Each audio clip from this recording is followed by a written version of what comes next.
नरेंद्र मोदी साहेबांनी संपूर्ण जगाला भारत देशाला असं आवाहन केलं की संभाव्य काळात इंधन जे आहे जपून वापरा किंवा लांबचे प्रवास टाळा आणि त्यावर त्यांनी सगळ्या जनतेला आवाहन केल्यानंतर विरोधक टीका करतायत.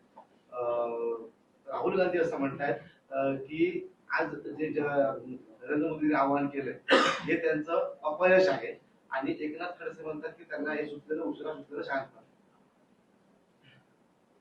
हे दोघांना ना जागतिक अर्थव्यवस्थेचं अज्ञान आहे. सांगतो मी तुम्हाला स्पष्ट करू.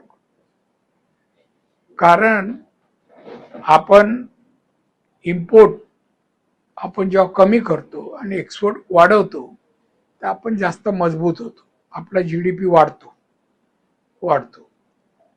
आपण हा प्रयत्न आपण नाही कुठलाही देश करतो की एक्सपोर्ट कमी होईल आपल्याकडचं, इम्पोर्ट वाढू नये म्हणून आणि आपलं एक्सपोर्ट जास्त होईल हे असं असलं पाहिजे.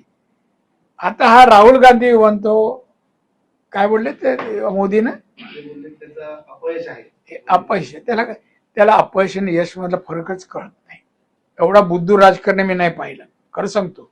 तो जो लोकसभेत जसा वावरतो बोलतो, यावर्षी भाषणं ऐकली असतील तुम्ही, काय भयानक बोलतो तो. पंतप्रधानांना काय उद्देशायचं ते पण त्याला माहित नाही. तुझ्या इकडचे जे काँग्रेसच्या राजवटीत जे झालं ना, सत्ता चालत होती, ते यश तेव्हा मिळवलं असतं ना तर तुमच्या पक्षाची ही दशा झाली नसती. जसे खडसेला बीजेपीने हातून बाहेर काढलं म्हणून त्यांना शहाणपणा सुचलाय. खडसे चालेल रिटायरमेंट. त्या लोक याची टीका फक्त मोदीना कसं कुठे अडचणीत आणता येईल हे प्रयत्न करतात, पण ते कधीच येणार नाही. आता मोदींनी सांगितलं आपल्या गोष्टी वापरा. चुकीचं काय? मार्केटिंग वाढवायला आपल्या लोकांचं उत्पन्न. आता आपण ते काय ह्याला जाणार का इटलीला आम्ही घ्यायला काय आणि काय त्यांचं मार्केट स्ट्रॉंग करायला. प्रत्येक देशाचा माणूस प्रयत्न करतो आपला एक्सपोर्ट वाढायला, पण तो जाहीर करून नाही. ती मार्केटिंगची हे असते, कसं माल आपला जाईल बाहेर, एक्सपोर्ट कसं जास्त होईल असं आहे. जे मंत्री आहेत राज्यातील, कारण पेट्रोल भविष्यात कमी तुटवडा होऊ शकतो, त्यानुसार मंत्री असतील, अधिकारी असतील आणि जे प्रशासकीय अधिकारी असतील यांनी आपल्या ताफ्यातील वाहने जी आहेत ती देखील कमी करावी. मग ते योग्य आहे. त्यांनी मार्गदर्शन केलं तर चुकीचं काय?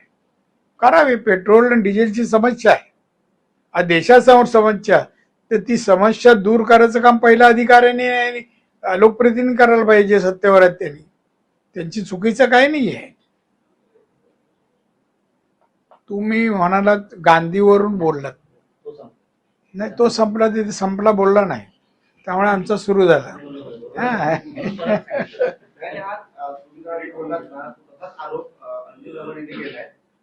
कोण?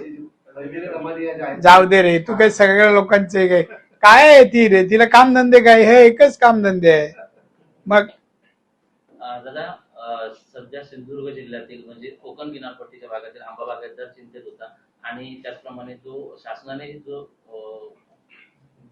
निधी जो मंजूर केलेला होता तो 2200 रुपये एकरी होता, हेक्टरी होता. मात्र सद्यस्थितीला तो निधी कमी आहे. यासाठी 15 मेला राजू शेट्टी यांच्या 15 मेला राजू शेट्टी यांच्या नेतृत्वाखाली वर्षावर सिंधुदुर्ग, रत्नागिरी आणि रायगड मधील शेतकरी जे आहेत ते मोर्चा काढणार आहेत. आंबा बागायतदार का काजू ही जी पिकं आहेत त्यांची या वर्षाच्या अवेळी पाऊस आणि हे सगळं झाल्यामुळे फार मोठं नुकसान झाले. वास्तव आहे, खरं आहे ते. त्यासाठी आम्ही सर्व कोकणातील खासदार, आमदार, मंत्री जे कोण आहेत ते आम्ही शासनाचं लक्ष वेधलं. मुख्यमंत्र्यांनी त्याच्यावर बैठक घेतली आणि त्याप्रमाणे त्यांनी यावेळेला ठराविक रक्कम मंजूर केली. ही पहिली आणि शेवटची नाही. आम्ही याच्यावर परत विचार करू. आता जून महिना सुरू झाला ना, विचार करू आणि वाढवून देण्याचे आमचे प्रयत्न आहेत. आता ते ह्याचं कोण शेट्टी म्हणालात, त्यांना आंदोलन केल्याशिवाय त्यांचं काम सुरू होत नाही ना. त्यांना एकच असतं आंदोलन. ना शेती करत, ना धंदा करत, ना राजकारण करत. मग काहीतरी करायला पाहिजे ना. मी ओळखतो, चांगले मित्र आहेत माझे.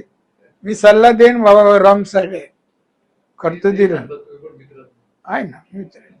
काय खरंच मित्र आहेत.